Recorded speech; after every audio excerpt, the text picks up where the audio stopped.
This is the future. And humanity is all but extinct. First, they start skipping prescribed drug dosages. Then they begin touching. I volunteer as tribute. You can stop this. You can change things. I know that there's something more. Then we've only got one choice. We fight. Hey, Dan here. I want to apologize for the sound quality on my side of the recording this time. We record 8,500 kilometers apart, and sometimes something goes wrong. So you can just imagine that I'm trapped inside a computer or something. And appreciate the fact that I've saved some very stupid jokes from oblivion. And we'll be back to normal next episode. Fight the Future with Dan and Paul.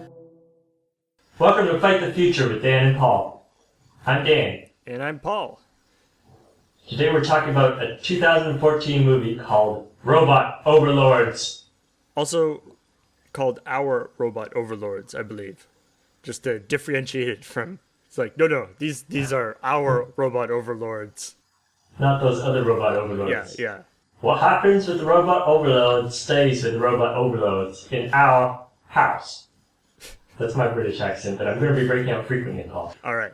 I'll prepare myself, and I won't be suddenly confused that maybe... Robot overlords everywhere. You maybe gave the microphone over to some British person that you had with you in there.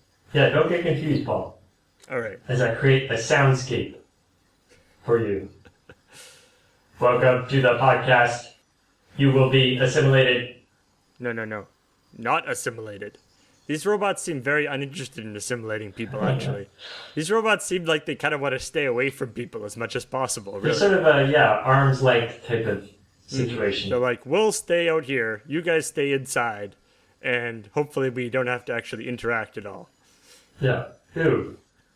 And so this is the first evil robot one we've done, isn't it?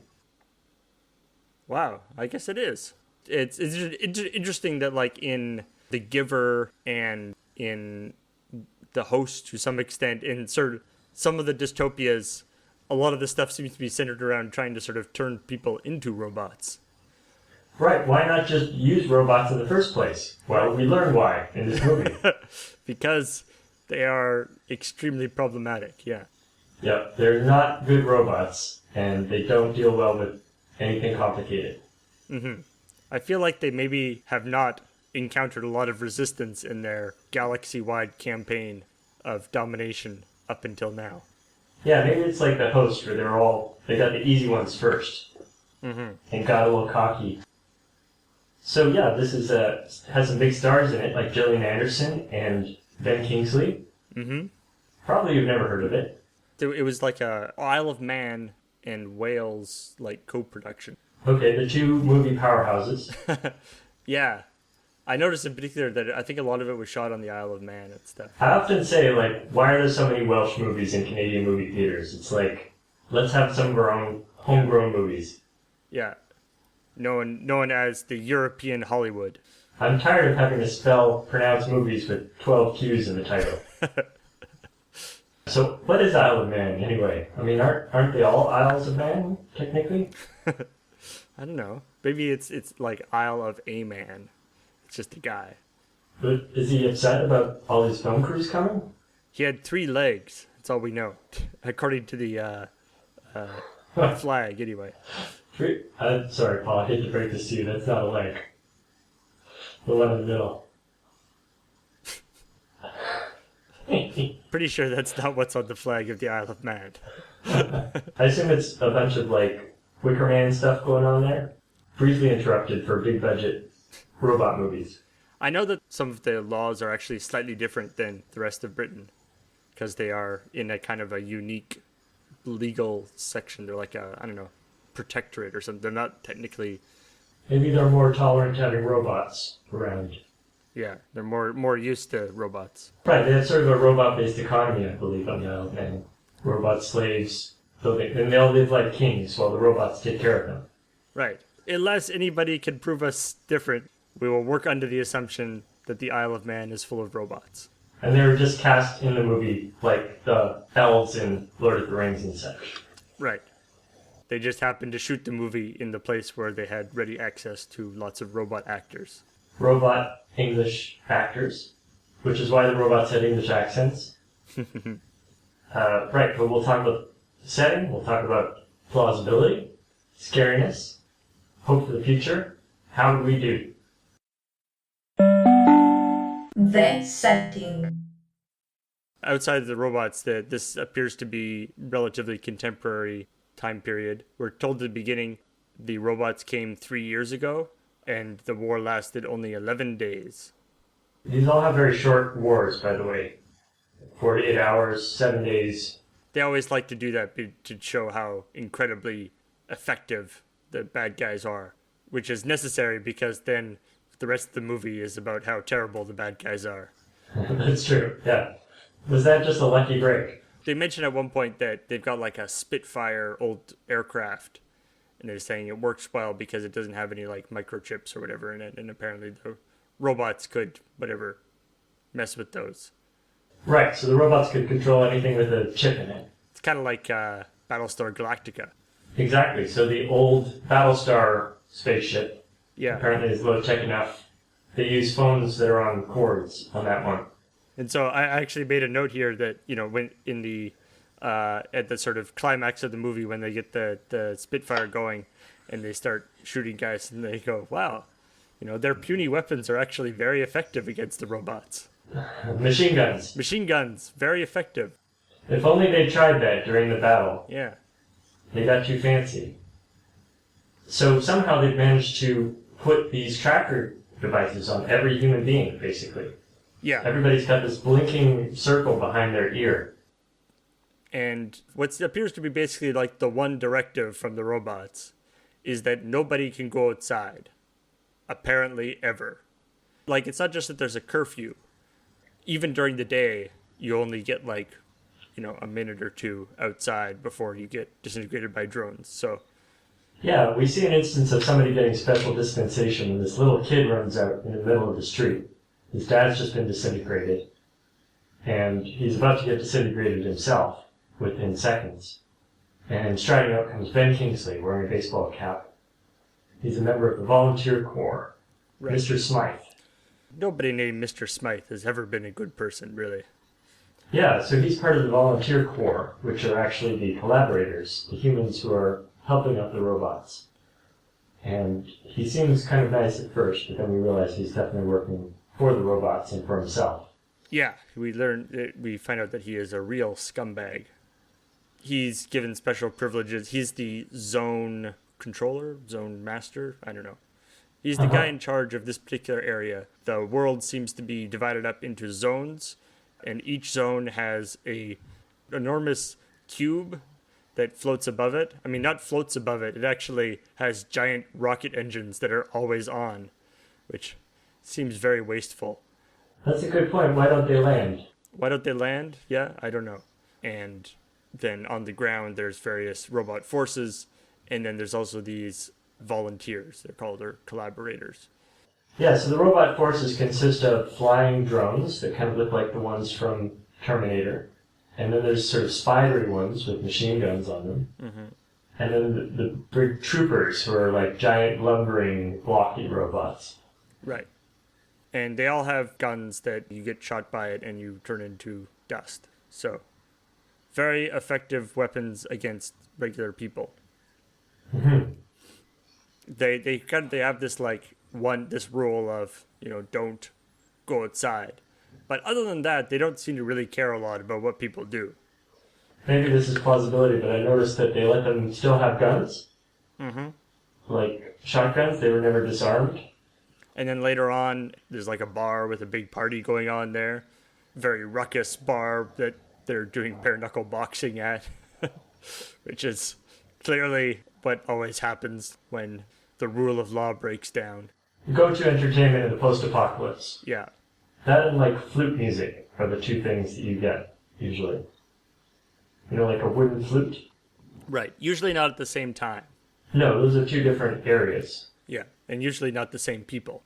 Right. Although it'd be good to have those together bare knuckle boxing, scored to lute and wooden flute. So the story actually kicks off because these teams discover that you can actually electrocute yourself, and when that happens, your tracking device turns off. Right. So that means that you can run around outside as much as you want and not get blasted. For a little while, anyway. It seems to kind of reboot after a bit. Yeah, so we've got Sean, Nathan, Alexandra, and Connor. Connor's the youngest, and the other are older teenagers. And their mom, Kate, who's played by Gillian Anderson. Right, and Sean, his big sort of motivation is that he's trying to find his father, who was part of the military and has been missing since the war. Yeah, so some people have just been disappeared as well.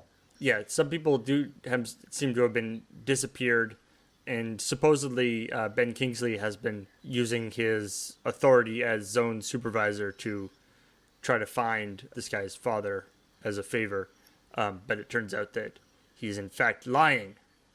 He just wants to get close to Gillian Anderson. Right. Ooh.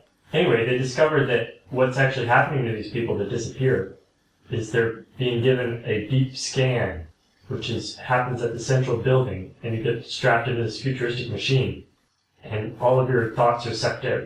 Right, and the important thing is that they remove this the little tracker thing and replace it with an interface thing that connects you to the robot network so that they can then suck down your brain. And so when that happens, you basically get turned into a vegetable. Right. The teams are captured by the robots and taken in for deep scanning in this old building. Sean discovers that when he's freed at the last moment, right, with the special implant in, he's freed because he insults Ben Kingsley, who comes over and then gets whacked by the scanning arm of the of the machine. Basically pure random happenstance. I was like, really? Okay. Situational awareness, buddy. Yeah. As you always tell me. Right, so then he discovers that he can actually control the robots. Mm-hmm. If he holds out his hand in a certain way. And he concentrates. He can lock onto their interface and make them do what he wants. So all of a sudden, the humans have a fighting chance. They also find out that that his dad is indeed alive, and they get information about where he might be. And so they sort of go to these, there's like these standing stones, and they follow some clues, and then they find their way to this old tin mine. It's not actually like a resistance camp. It's more just kind of a refugee camp, I guess. A bunch of people who are just kind of hanging out. But there's a guy there they called the Watchmaker who is able to remove the tracker chip things. Mm-hmm. The technique to remove the tracker thing just seems to be, you have to have like the right size little, eyeglass screwdriver or whatever. It doesn't seem to be like a medical procedure. Like you try with your fingernail, it just doesn't work. You need the right tool. Yeah. So there's a scrappy little band of humans, but they're not fighting back. They've basically given up until Sean arrives and shows them how he can control robots. And then they're like, maybe this could be a thing. And then a whole bunch of robots show up and say, hand us Sean, or else we're going to kill you all. And they go, all right, that's a better idea. We'll hand him Sean. But unfortunately, Sean has already left. Yeah, so they're facing imminent extinction. And the robots don't believe that he's already left. They think that Ben Kingsley has led them to this encampment. We can fast forward, I think, and say that Sean manages to blow up the robots with his mind. Yes. Yeah, he is able to not only control individual robots, but he actually ends up being able to control the entire network of robots. And then by, squinting really hard, he makes them all blow up. Mm-hmm. Now, I'm sure it's more complicated than that, Paul. There was a whole, you saw a network and it was zooming around and in 3D. You saw how it was connected to all the robots. It's squinting really, really hard. Exactly. It's tough, yeah. Have you ever tried squinting for a really long time? It's tough, Yeah, Clint Eastwood's like an athlete for that. So I guess we should mention the other entity here is the Mediator. Right, who is I like it says here, the Mediator, precision designed to have communications between the robots and people. It's like, you Have not heard of the Uncanny Valley, have you, robots? Yeah, super creepy. Yeah. Sort of CGI creature. It would be much less creepy if it was just a robot that talked to people. We like robots sometimes, right? Yeah, Like robots can be quite cute. R2D2, C3PO. Like, look at how easily BB-8 has already warmed his way into our affection. Mm-hmm. He's probably vicious at heart. But yeah, creepy, blank-faced children, not a good look. But anyway. I think he's represented by a young person with dwarfism, who's been a little bit CGI'd. But yeah, that's his big intuitive leap, is that he interfaces with the Mediator. Right, and so the Mediator seems to have a bigger connection to the network than a regular robot. The thing I was especially curious about is sort of services and stuff, right? Mm-hmm. Everybody is kept inside all the time, so, how do people get food? How does everything happen? How do they get tea, more importantly? Which we didn't really find out about. Well, we know that some of it happens because of the volunteer corps. Right. These humans that are deputized to walk around. But it seems like it wouldn't be the whole explanation. And we also find out that part of this scenario is that the robot's ultimate plan is to do this brain suck thing on everybody in the entire world because they're looking for new ideas, apparently. Yeah, I've got the phrase here. Our intention is to study all sentient thought everywhere in the universe. When our study is complete, we will leave the planet and never return. Right. That's what they tell everybody. They don't tell us we'll all be brainless by the end. Yes, because of course, they also say robots never lie. Lies of omission count, robots. Basically, the idea is that they're doing this brain sucking thing on everybody in the world, but it takes a while to do. Sucking takes time to do right. Yeah, they can apparently process 1 billion people a year through this system. So they've been there 3 years, so theoretically there are like 3 billion people who are already brain sucked in the world. Uh-huh. So, best case scenario is still going to be not so good. That's a great point. So the idea is that they're keeping everybody inside just to kind of keep them away so they don't really notice that people are disappearing. And they're gradually just going to be brain sucking the entire... People have to wait their turn for the brain sucking machine. They're queuing for their chance to be brain sucked. Yeah. I don't know quite why the robots are so interested in new ideas or whatever, but... They're interested in the immense insights that are available found in 18-year-olds from North England. Mm-hmm. Maybe one of the things that they could have spent their time researching would be how to brain suck people without killing them. And yeah, the survivors are living a scrappy but reasonable life. The refugees. Mm-hmm. I mean, they seem very beaten up, but they're living. There's some implication that they're living right by the sort of tin mine, which I guess is supposed to kind of shield them to some extent because they all run in there when any drones come by. They sort of have an alarm and then they all run in. Okay. Although we find out later on that the robots totally know that they're there. They just don't care. Because, I mean, when you think about it, if there's a drone coming and then there's drone coming, raise the alarm, then the alarm goes off and they all run in. I mean, if they can see that the drone is coming, the drone can probably see that there's a bunch of people running into the thing, or also hear that there's an alarm going off telling people to run inside. Yeah. Also, they have satellites. Plausibility. Right. We talked a little bit about how society keeps running for 3 years without anybody being able to go outside. Is that your concern with? Well, that's one of them, certainly, is that, and not only is it kept running, in terms of, people get food and whatever, but when we do see the kids, are able to get outside a little bit, when they deactivate their tracker things, we see that they're the lawns are all mowed and trees are trimmed and stuff. It's not like the world outside has gone to crap. Maybe the giant robots are trimming trees. Yeah. On their off hours. Hey, just because we're robots doesn't mean we can't appreciate a well-trimmed tree. Right. This head is getting scruffy. You keep the trolling. I'll give it a little bit. Oh, I just burned the entire hedge. Okay. ED675. Get over here. You've got a green pincher. There's also just the whole... What becomes very clear that the robots system of control and organization is incredibly inefficient. For one thing, the records for where all the slaves and all prisoners are being kept and stuff appear to be in like a filing cabinet. Yeah, hanging files. Which you would think that they would be, I don't know, computerized. Like the robots seem to, like, I don't know whether the implication is that the robots don't actually care. That's fleshist. You assume that just because they're robots, they like computers?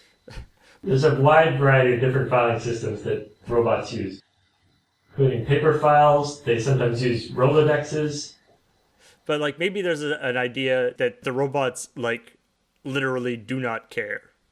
Which would be kind of, like, that would be kind of interesting if that had been fleshed out. Like, all the, like, the whole, like, prisoner system was actually set up by the collaborators, the humans. Oh, yeah. And stuff. There's a thought. Whereas, like, the robots just told the collaborators to keep order. They don't really care how they do it. And they're basically older shits, so they like filing cabinets and things. Yeah. This makes sense, actually. I kind of like this. I like that idea. Like, especially when the kids are about to get mind wiped or whatever, and then they escape. Mind sucked. And then they escape. There's a very dramatic moment where Ben Kingsley takes Sean's file and dramatically takes off the sticker of the X that they had put on. Right, it's kind of like The Prisoner. They have actual, like, headshots of people that appear to have been printed at a photo printing place.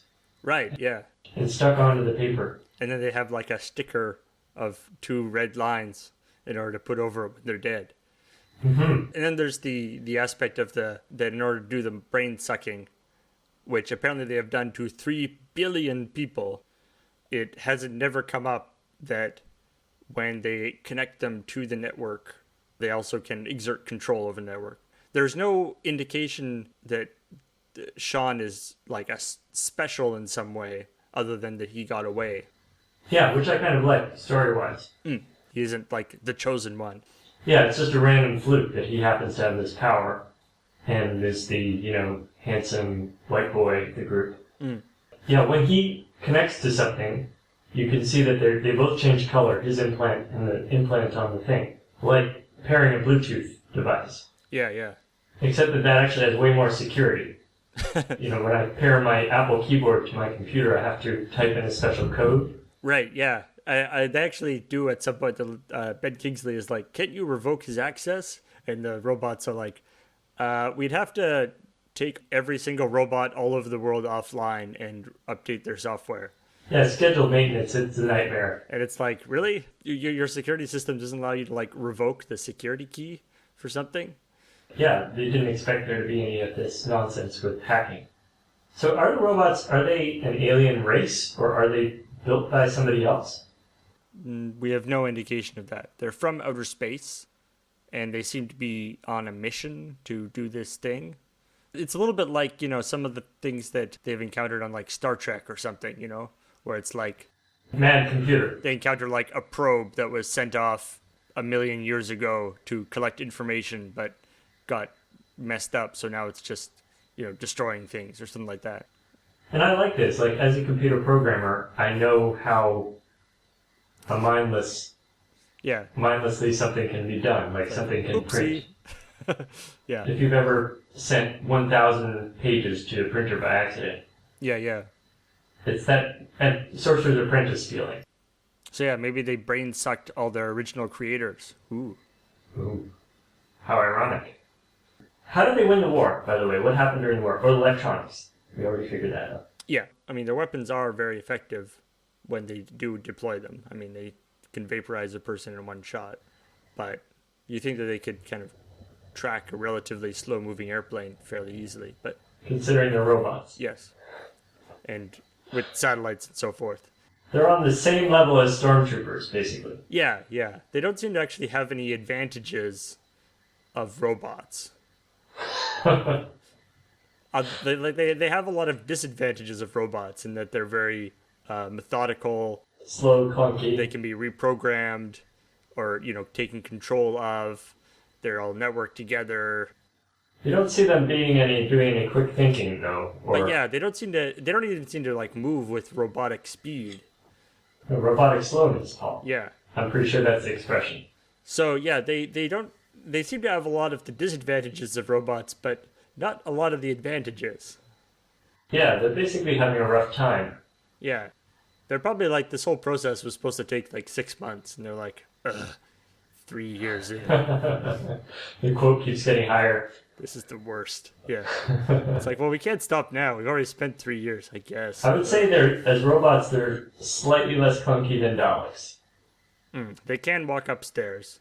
Slowly, if the stairs are big. Yes. Well, there's the spidery ones that seem to be relatively agile. Mm-hmm. I did like that all the robots seem to have a sleep mode where they turn into a cube. They kind of fold up, which I thought was very cool. I would have liked to have seen like a whole bunch of robots being like deployed as cubes, like drop down and then pop up. But no. That would have been cool. Okay, here's something. It's surprising that they don't do the deep scan inside the big cube. The big cubes are just there. Instead, they do them in school gymnasiums and things. Right, and they talk about that they're actually planning on this entire zone or district or whatever, and so there's like a whole bunch of the scanning machines incoming. But that one seems fairly idle, actually. It seems like it just sits there. Like, it doesn't seem like they are under constant use. Like, originally it just seemed like it was just being used as sort of a punishment thing. So does this mean that these are robots that knock off at night? That don't particularly need to scan people around the clock? Yeah. I mean, they have other stuff to do, you know. You gotta have a life. You've got pruning to do. Yeah. Hobbies. Yeah. I mean, obviously scanning is important, but, you know. You gotta get your 8 hours a day as a cube. Scariness. So, I like staying inside. You mean I can stay inside? And stuff will be brought to me? Huh. It doesn't sound so bad. Dinner will be brought. Mm-hmm. Not Ben Kingsley, but whatever. Yeah. Ben Kingsley's pretty cool. Sir Ben Kingsley. Yeah. We can, you know, talk about some of the movies he's been in. How was Iron Man 3? The fact that the plan is to brain suck everybody, that is obviously scary. And clearly the complete inability to reason with the robots. It's that sort of, the thing from RoboCop, right. It's the, like, it's like the kid who runs out because his dad just got vaporized, and the robot's like... Robots showing no empathy, showing no leniency. Yeah, so that's tricky. But then they do have leniency in the form of the human overrun. Right, as long as there's a guy around. Right, but there must be millions of incidents where that doesn't happen, yeah. So it's only been 3 years, so things haven't fallen apart too much. Everything has just sort of been suspended animation. Yeah. I guess there's the bare-knuckle brawls have started. Right, and I guess nobody is doing work, right? Like, if you're not to have a home office, I guess. A lot of telecommuting. Yeah, people who are working from home are fine. Web designer didn't even notice that something changed. Did they let you go home when they arrived? I hope so. Presumably there was some time for people to get sorted out. Grace period. I just imagine all the headaches humans would give them. Well, but I have 2 homes, really. Like, this is really my second home. Yeah. Oh, God. This is more of like my home away from home. Well, and then we also see later on that there seems to be a whole bunch of people hanging out in that bar. So are they stuck there? Because maybe that's where they were when the That's actually their home. robots came. And they're like, well... You want to go where everybody knows your name. Right. Including the robots. And you can bare-knuckle brawl. There's a character called Wayne, who's kind of a refugee from a Guy Ritchie movie. A tough guy. Yeah. Who helps I him quite out. liked him, that he actually turned out to be kind of a cool guy. Yeah, it basically has a pretty warm view of human nature, except for the collaborators. Yeah, really Ben Kingsley in particular. Yeah, Ben Kingsley has a few moments in here that are quite chilling. Yeah, Ben Kingsley has this attitude like, we've all got it rough here, it's a difficult situation, we've all got to do the best we can. But, if you make trouble, you just get what's coming to you. Yeah. He says, it's not a bad life. Pick up a fuss, see where it gets you. To the person strapped in the machine having a brain wiped. And apparently his loyalty was bought by offering him a part of Tasmania. 100 square miles. Yeah, it seems like a strange place, but... So I guess the idea is that all the collaborators, or at least all the zone commanders or whatever, the robots have promised them, they're going to give them a bunch of land when they leave. Yeah. But then how do they keep the land if the robots are gone? The people are like, That's a good point. yeah, we don't like you. This is mine. Look, I have a piece of paper from the robots. Right, the robots that we all hate? Yes. All right, now I guess everybody else is supposed to be mind wiped, though. Yeah. So couldn't you just claim Tasmania anyway? You know, if you're quick about it, you can grab Tasmania. We may have encountered a small flaw in the robot's plan. The robot's plan. Or maybe we've encountered a small flaw in Ben Kingsley's understanding of the robot's plan. Maybe the robots know that it's a stupid idea, but they're just like... He can be fought with Tasmania alone. Yeah. But I found him genuinely chilling at times.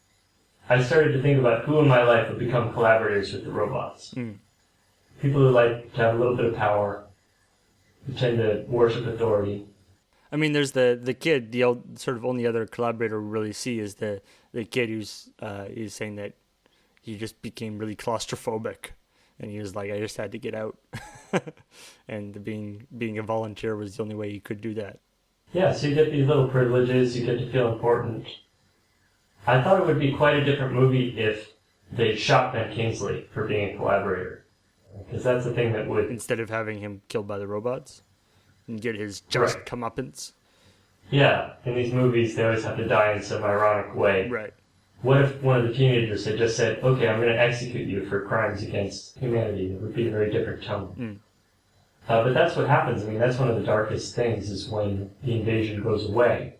How do you treat the collaborators? Right, right. They get the full weight of all the hate. So I'm almost scared more for what's going to happen to the collaborators after the robots have left. Yeah, I mean, maybe this could transition to the hope for the future.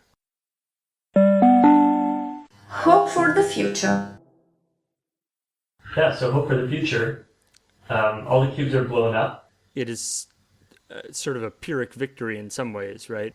We don't know quite the numbers, but obviously a ridiculously large portion of the population has already been mind-sucked and is either dead or a vegetable. So Well, Paul, what if they can switch it from suck to blow? well, that doesn't help them because they've destroyed all the equipment. Or Good point.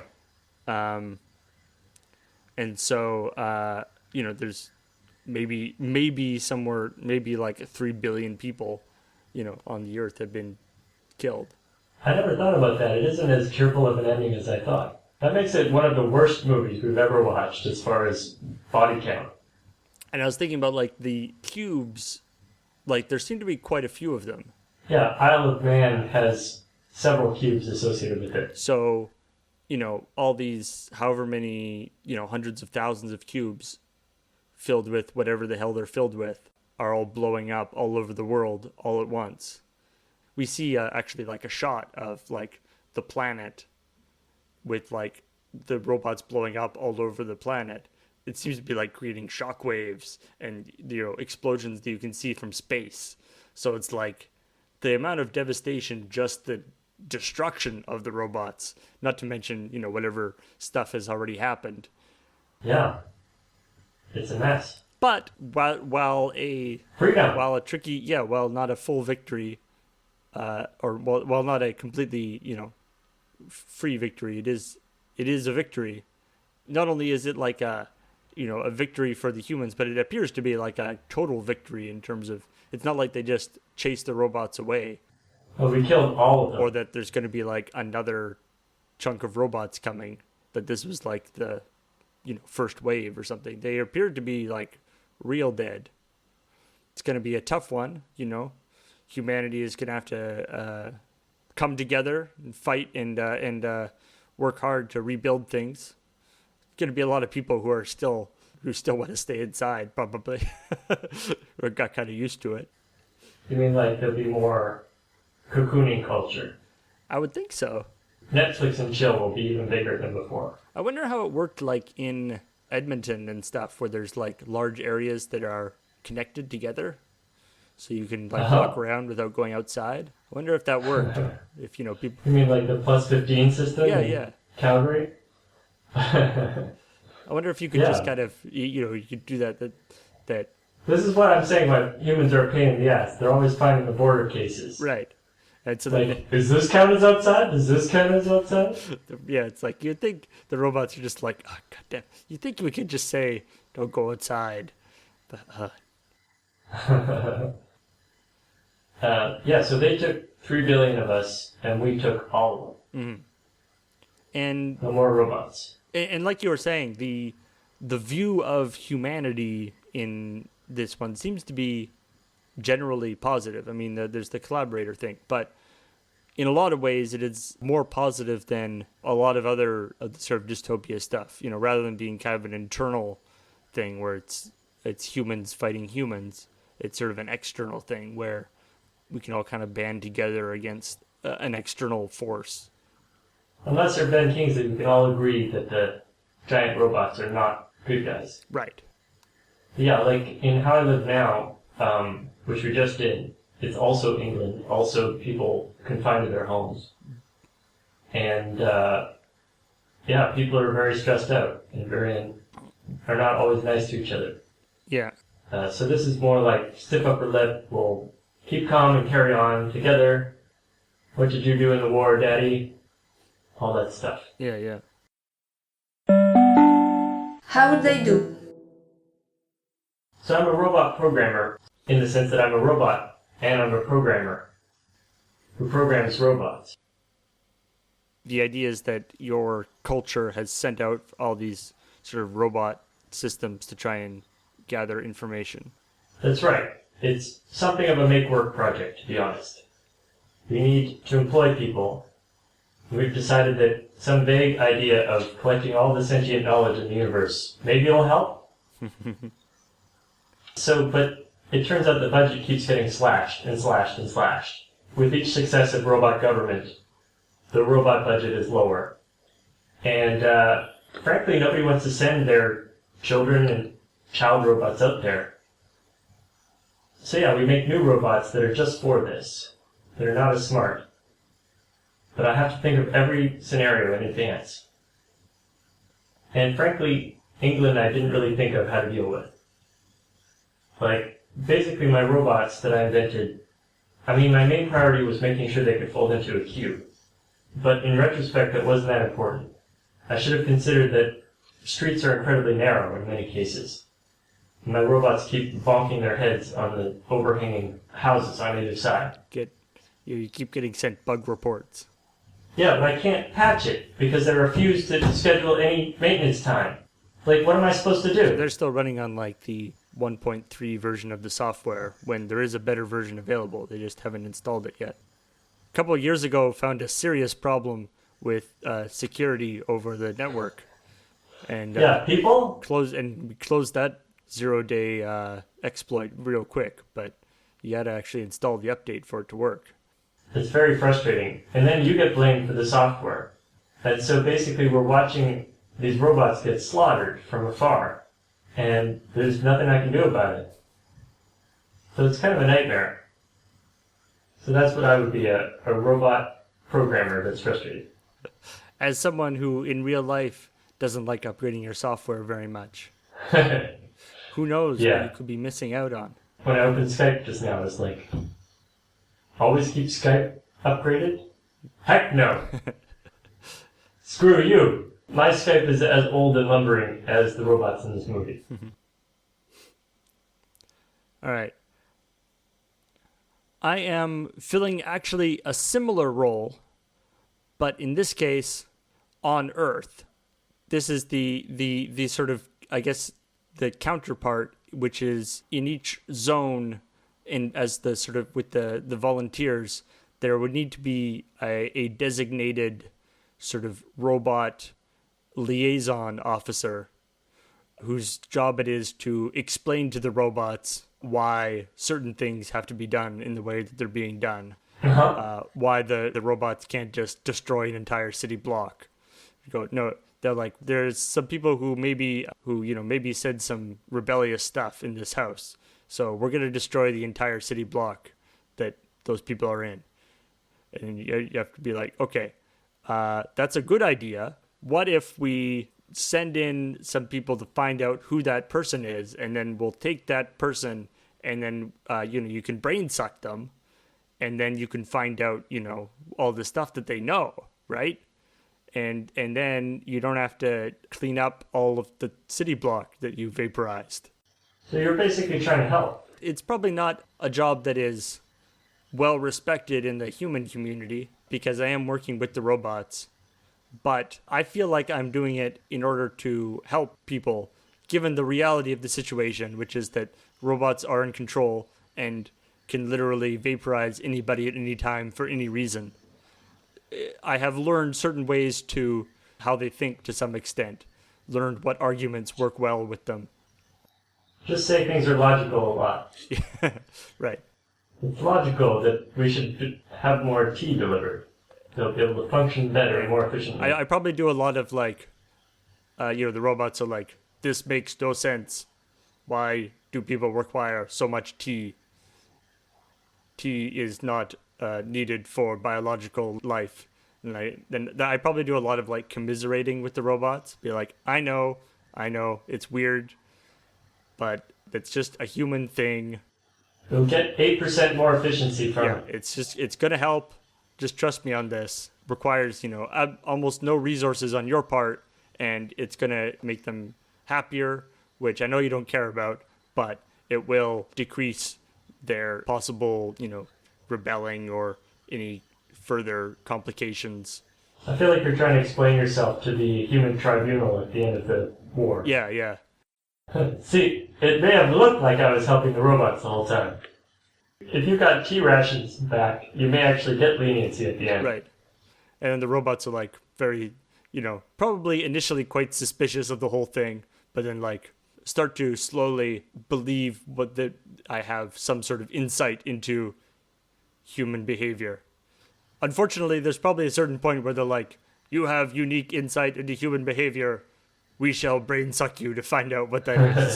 They go, yes, you could do that. You could do that. Or... So they brain sucked 3 billion people, but it hasn't given them particular insight about how to crush human rebellions. Apparently not. They're just storing. They're like the NSA. They're just saving it all up. Yeah, they're not really, Maybe that's part of the problem is that they've been, doing all this brain sucking and they're like, this doesn't make any sense. Maybe the next person's data will help. What? Why are there so many song lyrics in here? Those are silly. This brain is mostly devoted to tea and soccer. Yeah. And films of Guy Ritchie. Yeah. For what it's worth.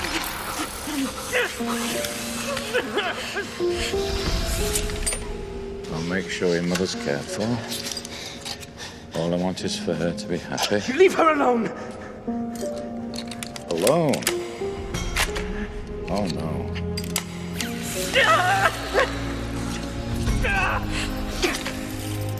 Poor Kate's going to need a shoulder to cry on. He's connected to the network. Excellent. We will search his memories for new ideas. We will know everything there is to know. That was Robot Overlords from 2014. It was, as a movie, not very good. But It delivered on the robots. It delivered. It was, delivered on the robots. Lots of robots in overlording type positions. Really, you can't complain about that. Nope. And if you do, the robots will probably destroy you.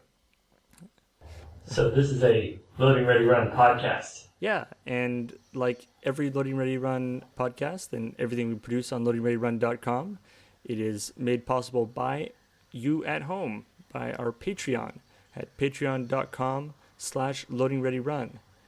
And the theme song is by Bradley Rains, and all the interstitial segments are by Kiara Kant. And if you want to ask us any questions or give us any feedback, you can talk to us on the Loading Ready Run forum at loadingreadyrun.com/forum, or in the comments to the YouTube version of this. And if you like this podcast, please rate and subscribe to it on iTunes, and tell your friends about it, or your enemies, or your robot overlords. They might be interested in a podcast talking about them. Who knows? In a deep scan. Yeah, it's like you don't even need to tell them about it. Just wait until they suck your brain, and then they'll be like, we have information on a podcast. We shall download it. Greetings, Robot Overlord new listeners. Hope you enjoy our discussion of the host. And okay, best speech synthesizer voice. May the odds always be in your favor. May the odds be ever in your favor. May the odds... It's simultaneous. Oh, I see. May the odds always be in your favor. Alright. Take care. Bye-bye. Bye. Thanks for listening.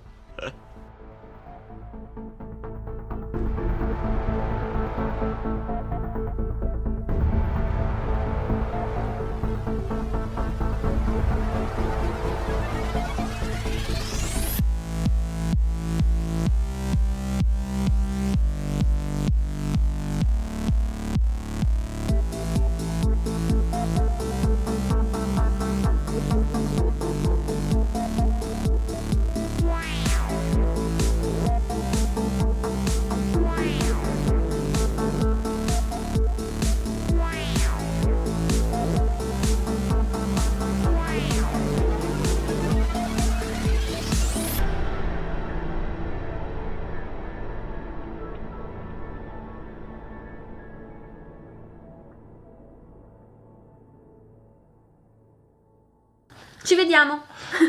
Perfect.